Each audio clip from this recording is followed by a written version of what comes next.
Welcome back to Amplify Your Garden as the podcast format. Mm-hmm. So we are still a little bit new in this podcast endeavor. So we're just going to keep chatting away. And today we're having a discussion on garden maintenance. Mm-hmm. So this is where the labor of love comes into play. Right. And I think something to note with, this episode and probably a lot of them is I like how you may not know everything, but you know a little bit more than I do.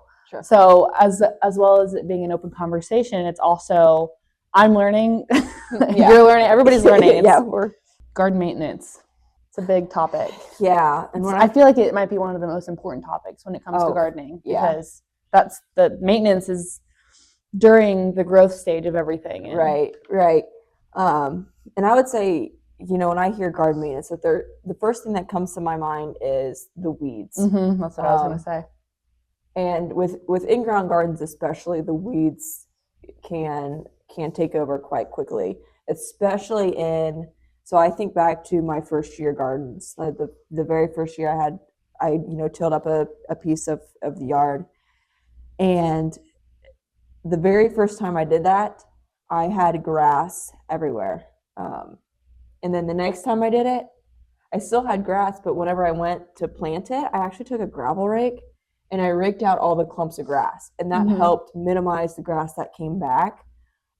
Because what grass does is, even though you flip it upside down, those root balls, those roots will actually go back into the soil and re-root themselves. And once they do that, it's extremely difficult to pull them out. It's they've got this fibrous root system and they just go on forever. Right. So all you do is you're basically just pulling the grass tops off and it just regrows.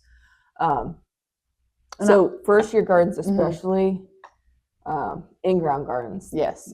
The grass is the biggest thing. I'll say this is like my third year, and last year we planted the garden right before Memorial Day weekend, went away for the weekend and came back, and maybe we were gone for maybe 4 days, and the garden was overtaken by grass. Yeah. And that wasn't even a first year garden. Right. It was just the first year that we planted a lot. Yeah. And I think because the year before that we only had planted potatoes, and those are much less maintenance than tomatoes and peppers and all that kind of good stuff. Mm-hmm. But I think even to note, our garden was there before we started gardening. I don't know how many years they had used it, but we really didn't know what we were getting into with the weeds. And it was, when you have grass weeds in the garden, it's so much harder to pull than your normal looking weed. Just a taproot, like a pigweed or something. Yeah, I would agree with that. So I guess to say that this year, I don't know if this is the correct way to do it or not, but I bought what is it called, crabgrass spray, and I sprayed the garden a few weeks ago. I sprayed it again Saturday or Sunday, a few days ago from today. And I plan on planting the garden this week. So we'll see how everything goes. But it's a learning process. And yeah, for sure. And in my experience, getting ahead of the weeds, it's tedious up front. But once your plants get big enough, they can outcompete. And once you till up that soil, you got to remember you're basically just planting those weed seeds again, and pulling them early and often. Right. So right now, that's a lot of my garden work is pulling the weeds and making sure that those root crops, especially, so my red beets and my carrots, keeping those weeded. We'll give them space to grow. I think that's something that I didn't realize early enough on is that if you let the weeds go, they're going to suffocate your plants. When you have a row of bell peppers and they're this big, the crabgrass is growing around it and it gets taller than the pepper plants, your peppers aren't going to and the weeds grow a lot faster than any of your garden crops, and they need a lot less nutrition too. But I think that's probably the biggest thing that comes to mind when people think garden maintenance throughout the whole season of gardening. But like you said, it's just something you have to get on top of early on. in order to stay on top of for the whole season. And, speaking of weeds, if you're operating in raised beds, there's probably less weeds in those raised beds because you're putting the soil in there. Right. And you're not going to have to deal with that grass. Most of the time, for most situations, you're not going to deal with the grass type weeds. Correct. It's the easier to pull ones, and you're not hurting your back pulling them either. Because they're but also to get on top of the weeds. So what you could do is you could mulch your garden just to put something down. Actually, what I did over the holiday weekend was I had some flowers that had bloomed, and it was time to cut those old blooms off. And I just trimmed up some of the flowering shrubs I have in my landscaping, and I took those clippings and I put them in the garden. So that's kind of a twofold. So I put them in between my rows, so it serves as a weed barrier. But as those leaves break down, or as those clippings break down, that'll add organic material back into my soil, just to add some nutrition and keep the soil light and fluffy. Right. You're killing two birds with one stone there. Right. That's something that seems pretty helpful. But yeah, pulling weeds, that's the big one. That's the big one. I'll say the next big one is maybe not now because it keeps raining, but watering. That's so really, for me, watering starts to get hot and heavy mid-June into July and August. When it stops raining and you're having to water every single day.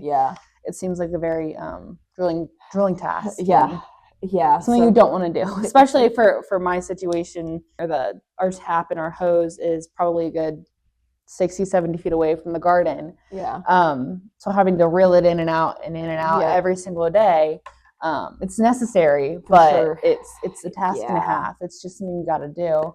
And if you didn't have the hose and you're carrying water. Exactly, but that's part of the labor of love.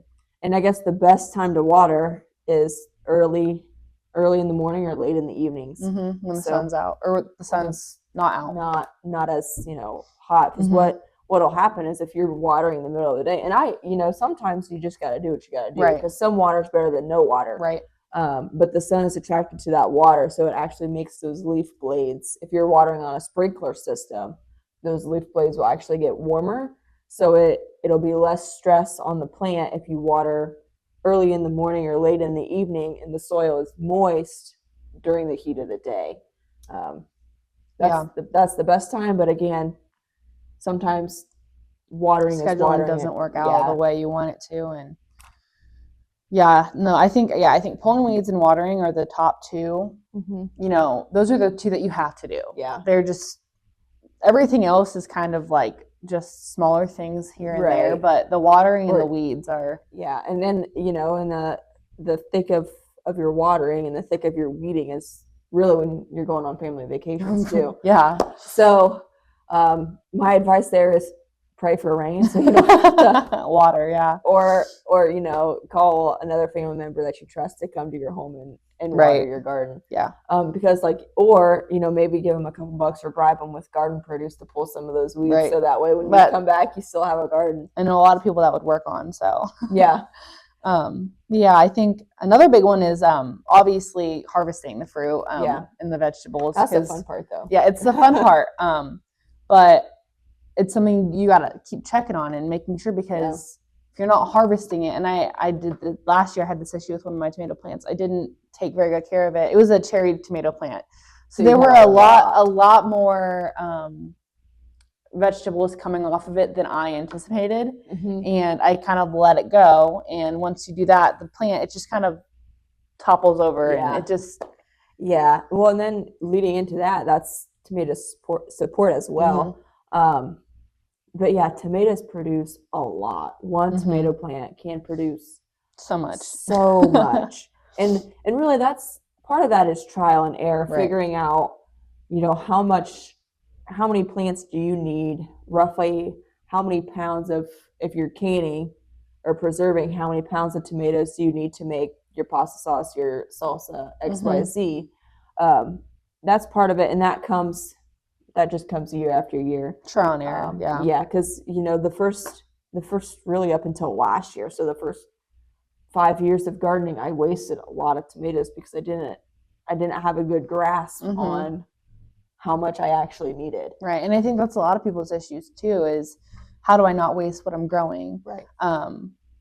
And I guess like last year when I planted the garden, I bought way too many because I didn't start from seed. I bought the transplants. Right. And so then you're getting 3, 4, Right. 5, 6 in Right. a pack. And I bought way too much for what would fit in our garden. And I wasted a lot. And it was a learning experience because one, I couldn't plant everything I bought. And two, once it was all planted, we weren't eating and using. Yeah, we weren't using everything that came out of the garden. So then it got to a point where we stopped picking it.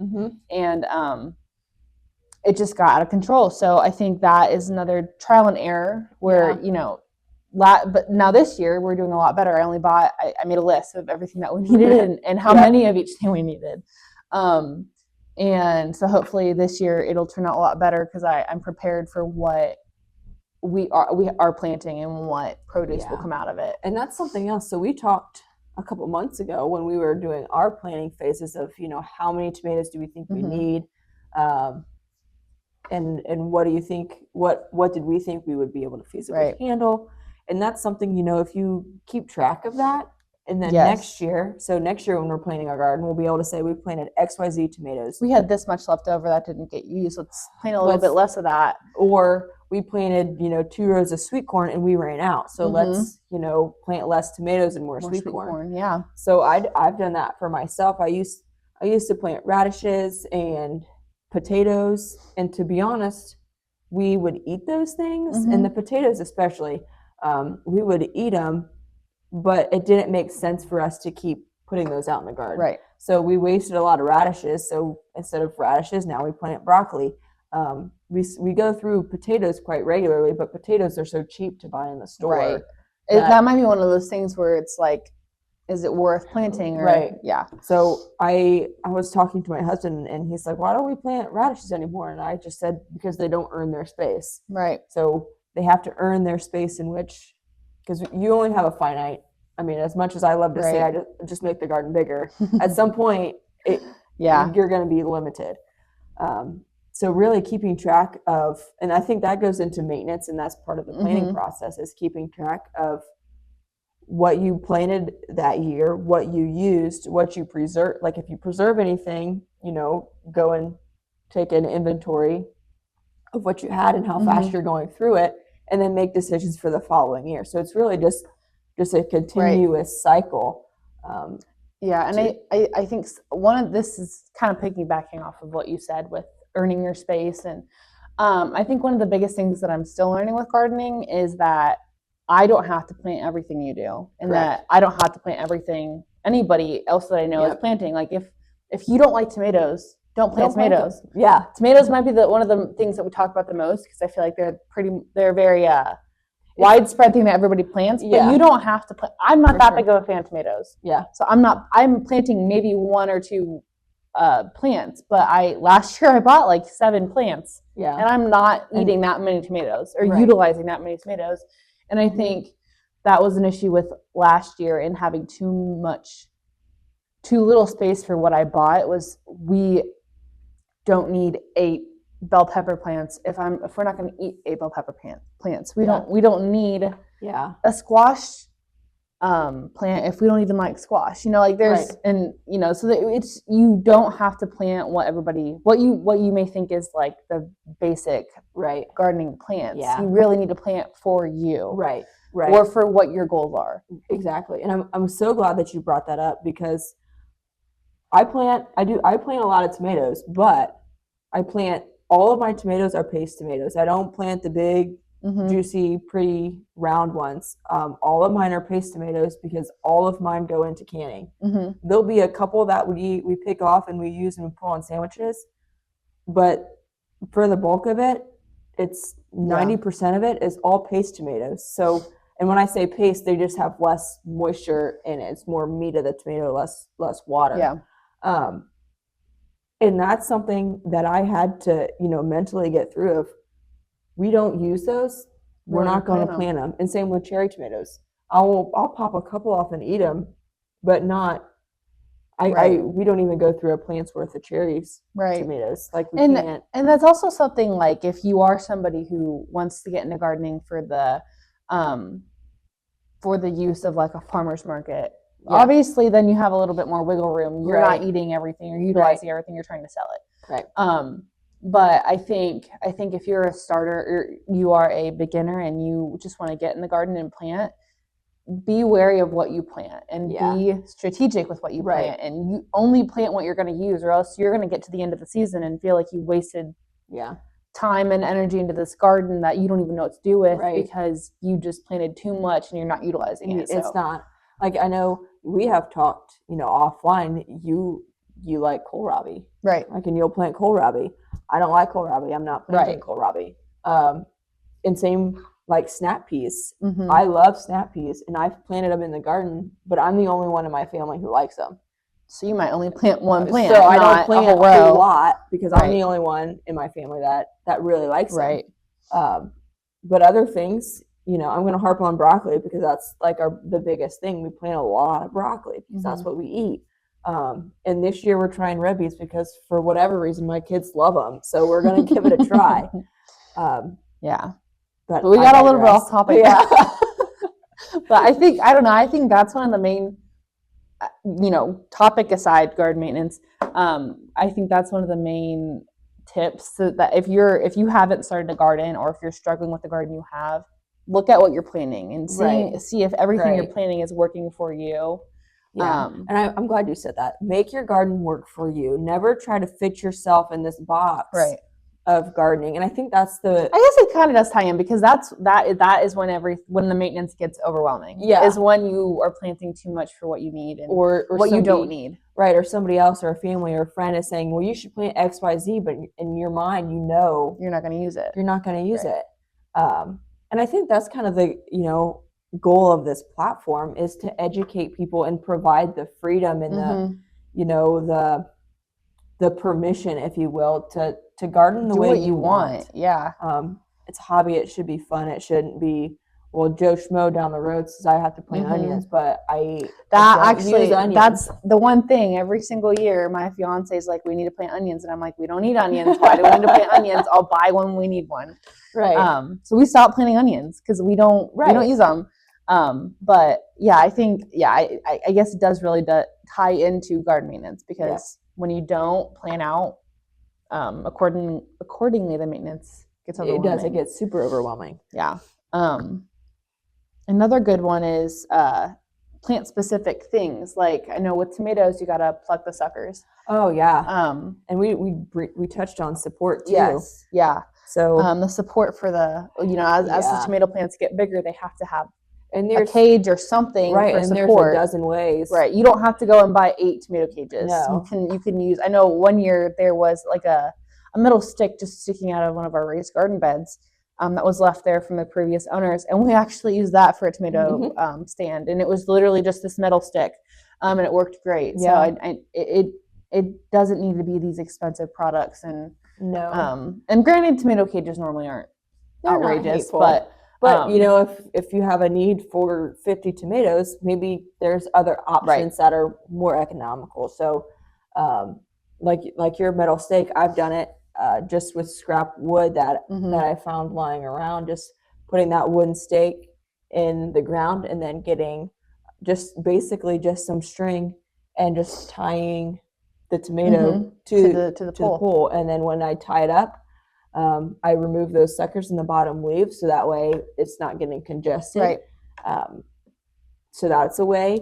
I've heard of people actually putting in a hog panel or a cattle panel, and then planting tomatoes on either side of the panel, and then fastening the tomatoes to the panel. We've actually, last year we had we've been gifted like trellis. We got gifted a trellis, and we used that for the back of the cherry tomatoes, because I feel like they kind of spread out a little bit more. So it worked great. We would just pluck them off there. So like, it doesn't have to be a tomato cage. I feel like that's the main thing you think of, but there are tons of other options. If you just look around your house at anything that has some kind of, whether metal, wood, or like a really heavy duty plastic, there's so many options that will work for tomato support that you might already have. Right.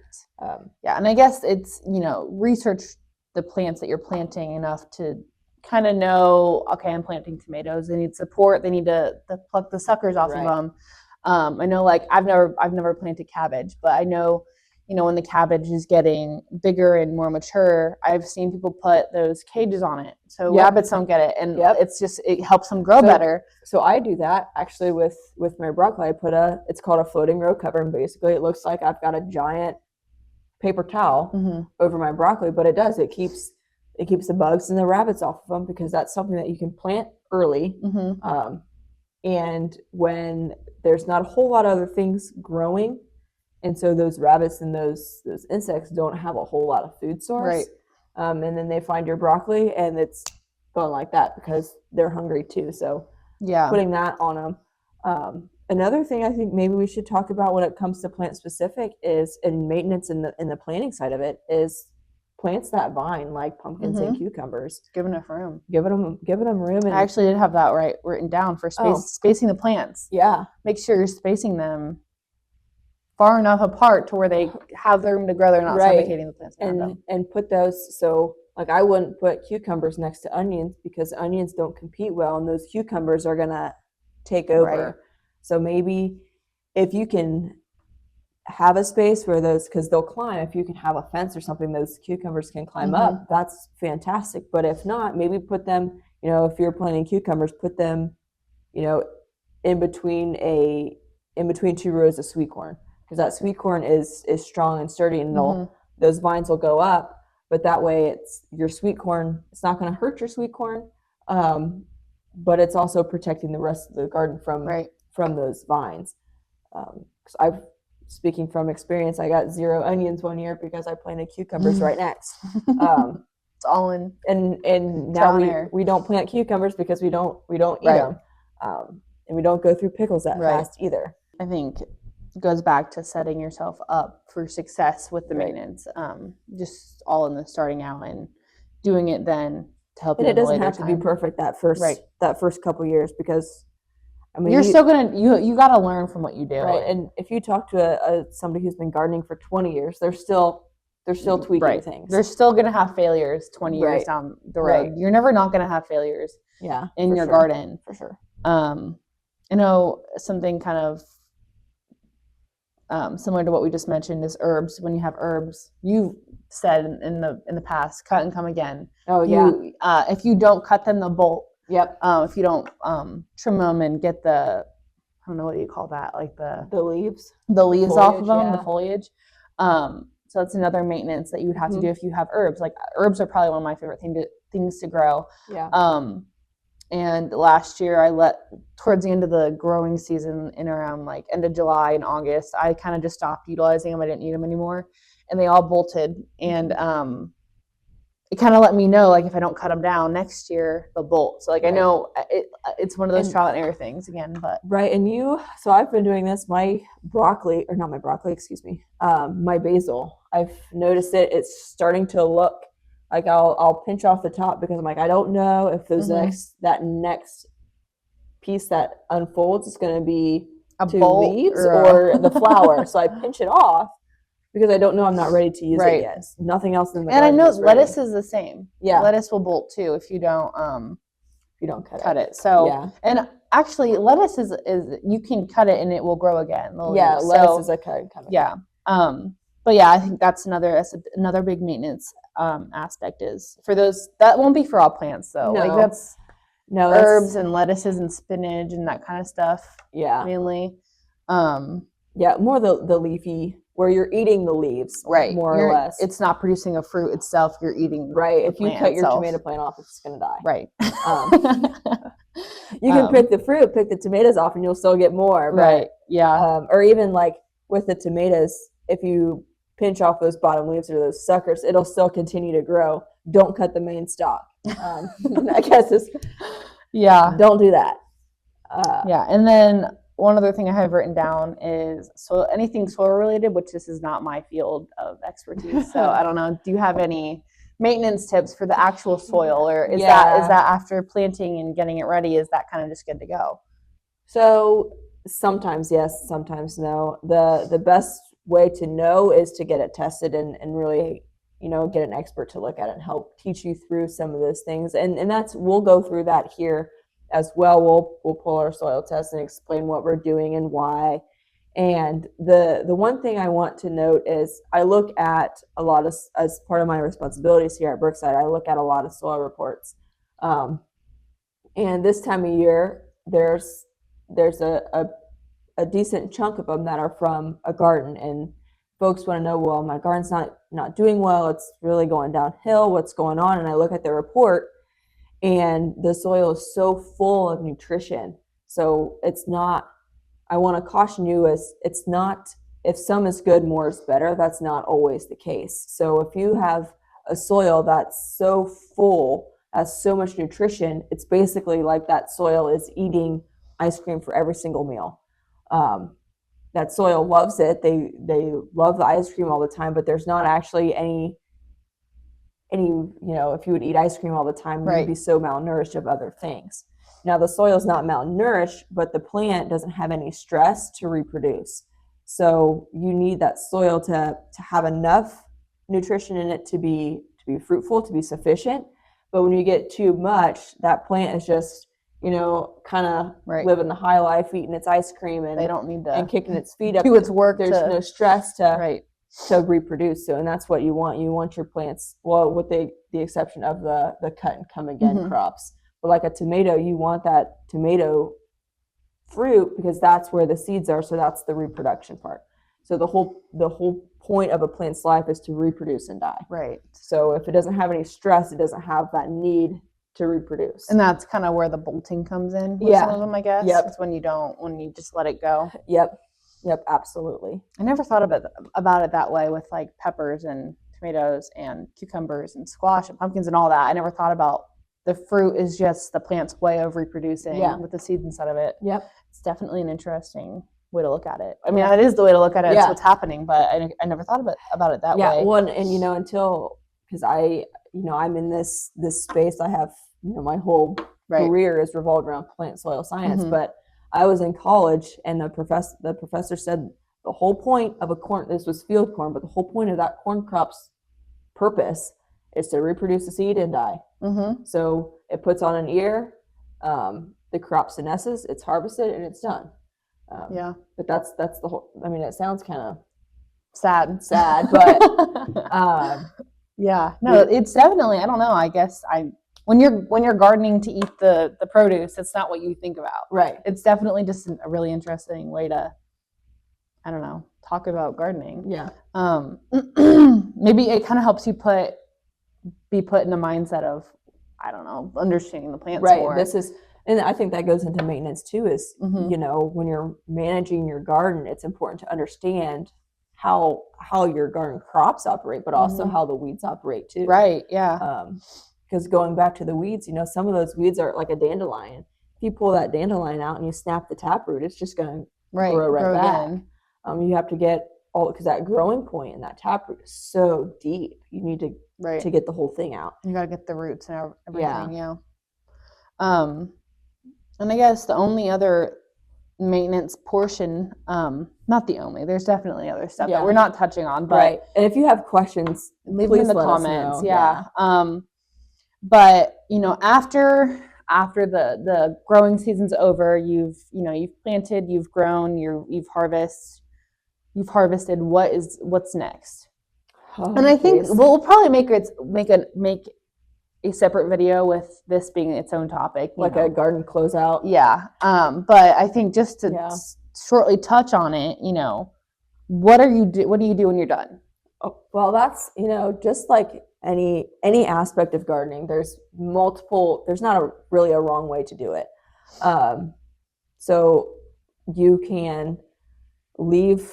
So once it's done, there's a couple things. You can leave your crops there and just let them overwinter Mhm. and let them decompress. You can pull them all out and decompose them separately in a pile.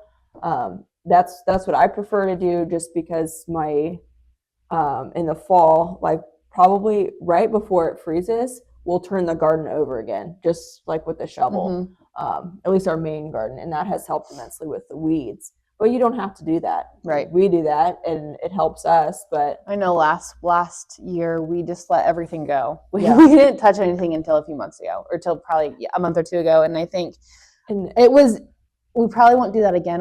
I think it'll also be easier to pull things out when they're still green. Yeah. In my opinion, or my experience, I guess, because once the garden, it froze over, everything died, and it gets kind of brittle. Because I think turning it over in the wintertime, like you said, you guys do, that's got to help prevent weeds growing. Yeah. And our garden, it looked like a untaken care of wheat field. That's what our garden looked like. It was about this high up with just dead weeds and dead plants. Yeah. And it was just a lot to look at and be like, we have to plant in a garden in a month and a half. So I think this year we might try what you guys do and take everything out. Once we're done, take out all the plants and take out the weeds that are there and turn it over a couple months later. So with that, in the winter, there's this freezing and thawing periods, and that is actually really beneficial for soil structure. So it helps loosen that soil up. Oh, gotcha. So that's another reason why we do it as well. Mm-hmm. But on the other side of that, if you would leave, so if you have honeybees or anything like that, if you would leave your garden, the vegetation there over winter, that actually provides a habitat for those. So really, bees. it was doing good for the environment, right? So there's not, there's not a there's not a right or wrong way to do it. It just depends on, kind of what your goals are. So if you want to, foster those pollinators, mm-hmm. By all means, that's right. If you have a beehive, do that. I think it also, take into account your personal lives too. Right. Are you going to be busier in the springtime to get it ready then? Or are you going to be busier to do all the heavy maintenance in the wintertime? Right. That's a really valid point. Let it work for your schedule. Because so our spring is extremely busy. And so when we work it up in the fall, it's easier for me to, and I can't handle our rototiller. Like, it's too big for me. I can't handle it. So, and sometimes it's just me, but in the spring, if it's fit and the garden's not tilled, I can go out real quick with a hoe and hoe in a row and plant something real quick. Yep. Actually, that's how I did all of our cool season crops this year. I just hand hoed rows, and it worked out fine. Now, once my husband gets a chance, and he'll rototill for me, but that's something else. To your personal life is important, because we want this to be a fun, enjoyable hobby. We don't want this to suck all your time or drain all your energy and just be a chore. There is going to be some labor and some not fun parts. Yeah, that's what I was going to say. I think with the last video that we posted about why do we garden,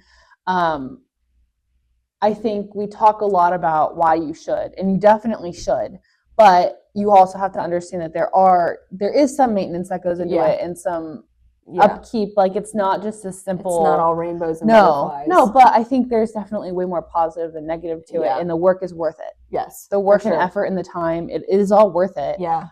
You just have to be willing to do that and realize that it's not just plant, pick whenever I want, done. Forget. Yeah. I forget who said it, but there's a saying that says anything worth having doesn't come easy. Right.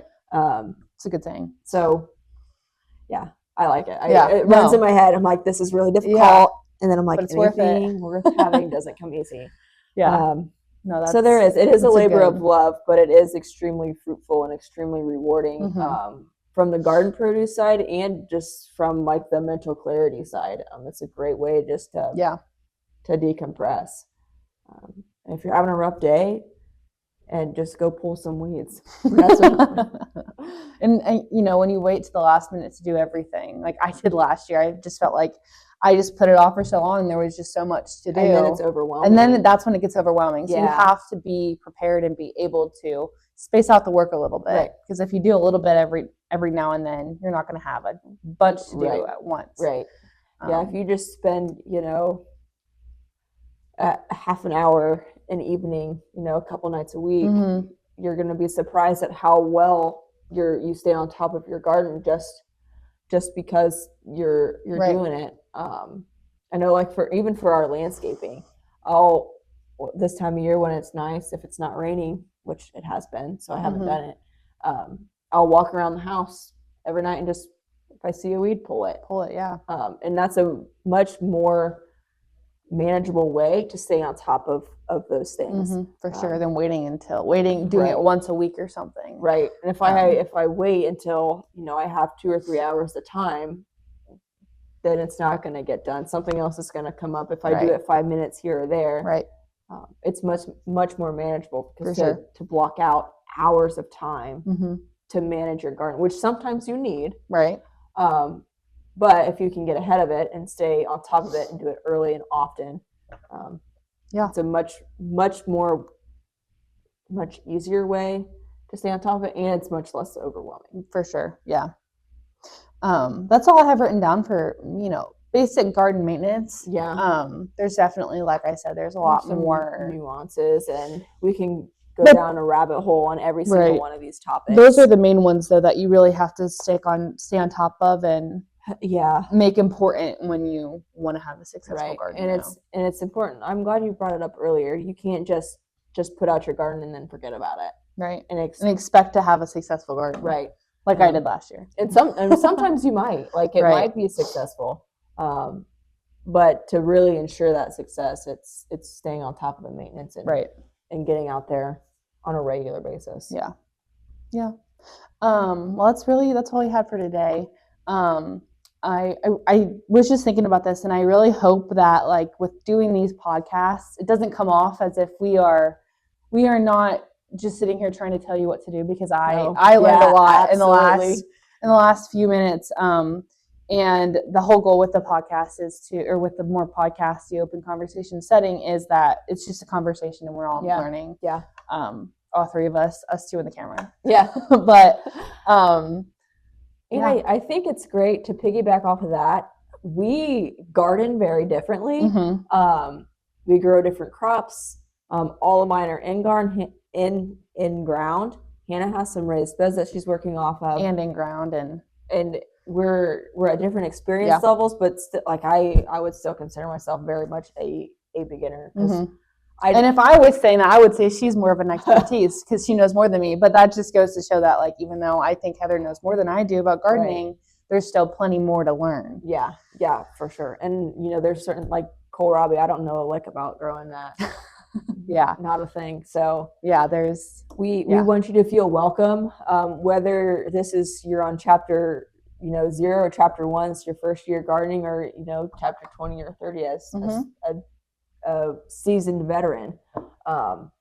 We want you to feel welcome, and if you have suggestions, so if you do have those years of experience, leave your suggestions or the things that you've learned in the comments, or if you're newer, or in general, if you have questions on this is my problem. And leave what you want us leave comments about what you want us to talk about. For sure. And that includes questions and topics that you want to learn more about and that we can learn more about. And if there's anything here that we mentioned that you want to go deeper on, let us know. We'd be happy to sit down and chat. Yeah. All right. Well, thanks for tuning in. Be sure to like and subscribe so you never miss an episode.